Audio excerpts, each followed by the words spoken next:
नमस्कार, मी सतीश गायकवाड, दौंड तालुका RPI संघटक। आज आम्ही यवत पोलीस स्टेशन, यवत तालुका दौंड, जिल्हा पुणे या ठिकाणी नाशिकचा भोंदू बाबा अशोक खरात या प्रकरणामध्ये स्वरूपानंद महाराज असे कोणतरी इसम आहेत, त्यांनी डॉक्टर बाबासाहेब आंबेडकरांच्या जातीचा तो अशोक खरात आहे आणि महार लोक असेच असतात शूद्र म्हणून त्यांनी बाबासाहेबांच्या जातीला व आमच्या संपूर्ण बुद्धिस्ट समाजाला हिणवण्याचं काम केलं। तर या प्रकरणामध्ये आमचं म्हणणं असं आहे की त्या अशोक खरातनं अत्याचार केले, काही अनौपचारिक घटना केल्या, गोष्टी केल्या, त्याचा आमच्याशी थेट संबंध जोडणं हे चुकीचं आहे आणि या प्रकरणाची जर सत्यता पडताळली तर अशोक खरात हा मुळात आमच्या किंवा बुद्धिस्ट समाजाशी त्याचा कुठलाही संबंध नाही। तो हा मूळचा ओपन कास्टेड आहे,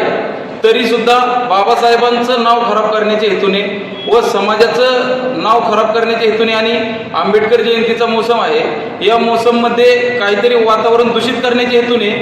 बाबासाहेब आंबेडकरांचं नाव घेऊन या प्रकरणाला वेगळं वळण देण्याचं, एक दिशा देण्याचं काम केलेलं आहे। तर आम्ही या गोष्टीचा तीव्र शब्दात दौंड तालुका रिपब्लिकन पार्टी ऑफ इंडियाच्या वतीनं निषेध करतो आणि या भोंदू बाबावर कायदेशीर कडक कारवाई व्हावी, सुमोटो ॲक्टनुसार त्याच्यावर गुन्हा दाखल व्हावा अशी अपेक्षा करतो।